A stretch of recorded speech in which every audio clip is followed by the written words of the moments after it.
Ladies and gentleman, ಅಂದುಕೊಂಡಂತೆ H D Kumaraswamy 2028ಕ್ಕೆ ಮುಖ್ಯಮಂತ್ರಿ ಆಗ್ತಾರಾ? ಬಿಜೆಪಿ ಮುಖ್ಯಮಂತ್ರಿ ಮಾಡ್ಬಿಡುತ್ತಾ ಕುಮಾರಣ್ಣನವ್ರನ್ನ, ಅಥವಾ ಬಿಜೆಪಿ ಏನಾದರೂ ದೇವೇಗೌಡರಿಗೆ ಮತ್ತು ಕುಮಾರಸ್ವಾಮಿ ಅವರಿಗೆ ಕೈ ಕೊಟ್ಬಿಡುತ್ತಾ? 60ಕ್ಕಿಂತ ಹೆಚ್ಚು ಸ್ಥಾನಗಳನ್ನು ಗೆಲ್ಲಲಿಕ್ಕೆ JDSಗೆ ಸಾಧ್ಯವಾಗುತ್ತಾ?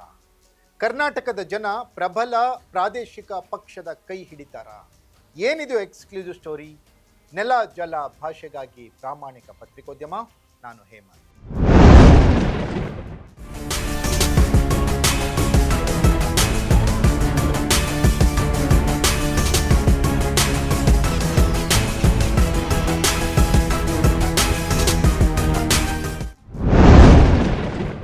ಎಸ್ ವೀಕ್ಷಕರೇ, ಅಖಾಡ ರೆಡಿ ಆಗ್ತಾ ಇದೆ.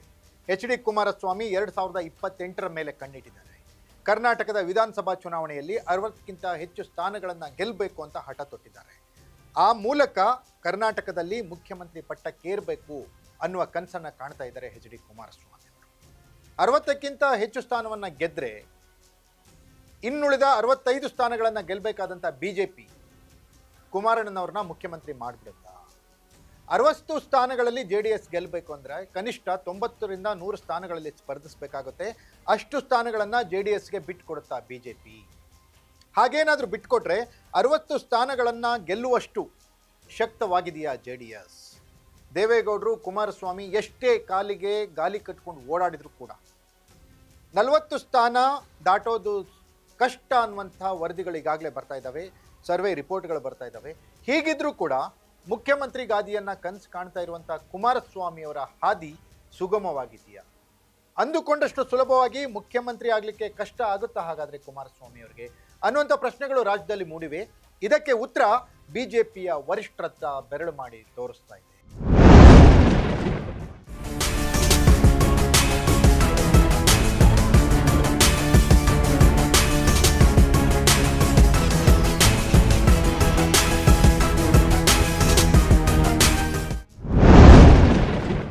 ಎಸ್ ವೀಕ್ಷಕರೇ, 2023ರ ಹೀನಾಯ ಪ್ರದರ್ಶನದ ನಂತರ 2024ರಲ್ಲಿ NDA ಸೇರಿ ಪಾರ್ಲಿಮೆಂಟ್ ಚುನಾವಣೆಯನ್ನು ಎದುರಿಸಿದ ಕುಮಾರಸ್ವಾಮಿ ಮಂಡ್ಯದಲ್ಲಿ ಗೆದ್ದು ಬರ್ತಾರೆ.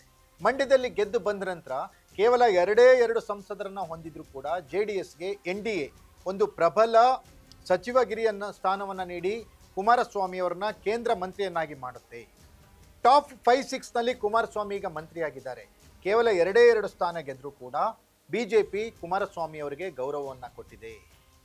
ನರೇಂದ್ರ ಮೋದಿ ಮತ್ತು ಅಮಿತ್ ಶಾ ಅವರು ಕೂಡ ದೇವೇಗೌಡರಿಗೆ ಅಪಾರವಾದಂಥ ಗೌರವವನ್ನು ತೋರಿಸ್ತಾ ಇದ್ದಾರೆ. ಇಂಥ ಸಂದರ್ಭದಲ್ಲಿ ಬಿಜೆಪಿ ಜೊತೆಗೂಡಿ JDS ಕರ್ನಾಟಕದಲ್ಲಿ ಅಧಿಕಾರಕ್ಕೆ ಬರಬೇಕು ಅಂತ ಕನಸು ಕಾಣ್ತಾ ಇರುವಂಥ ಕುಮಾರಸ್ವಾಮಿ ಅವರಿಗೆ ಇರುವಂಥ ಸವಾಲುಗಳೇನು? ಮೊದಲನೇ ಸವಾಲು ಅಂದರೆ ಸೀಟು ಹಂಚಿಕೆಯನ್ನು ಸುಸೂತ್ರವಾಗಿ ನೆರವೇರಿಸೋದು. ಇಲ್ಲಿ ಯಾವುದೇ ಈಗೋ ಅಥವಾ ಯಾವುದೇ ಪ್ರತಿಷ್ಠೆಯನ್ನು ಕೈಬಿಟ್ಟು ಗೆಲುವಿನ ಮಾನದಂಡ ಒಂದೇ ಅನ್ನುವ ಸೂತ್ರದಡಿ ಸೀಟನ್ನು ಹಂಚಿಕೆ ಮಾಡೋದು.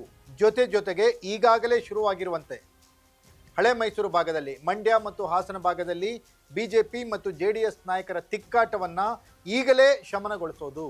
ಆ ಕಿಡಿ ಜ್ವಾಲೆಯಾಗಿ ಹೊತ್ತಿಕೊಳ್ಳುವ ಮೊದಲೇ ಆ ಕಿಡಿಯನ್ನು ನಂದಿಸುವ ಕೆಲಸವನ್ನು ಕುಮಾರಸ್ವಾಮಿ ಮತ್ತು ದೇವೇಗೌಡರು ಮಾಡಬೇಕಾಗಿದೆ. ಮತ್ತೊಂದು ಹೆಜ್ಜೆ ಮುಂದೆ ಹೋದರೆ JDSನ 2ನೇ ಹಂತದ ನಾಯಕರನ್ನು ಕರ್ನಾಟಕದಾದ್ಯಂತ ಬೆಳೆಸೋದು. ಇದು ತುಂಬ ಮುಖ್ಯವಾಗಿ JDSನಲ್ಲಿ ಆಗಬೇಕಾಗಿದೆ. ಇದರ ಜೊತೆಗೆ ಕಾರ್ಯಕರ್ತರನ್ನ ವಿಶ್ವಾಸಕ್ಕೆ ತೆಗೆದುಕೊಳ್ಳುವಂತಹ ಕೆಲಸವೂ ಕೂಡ JDSನಿಂದ ಆಗಬೇಕಾಗಿದೆ.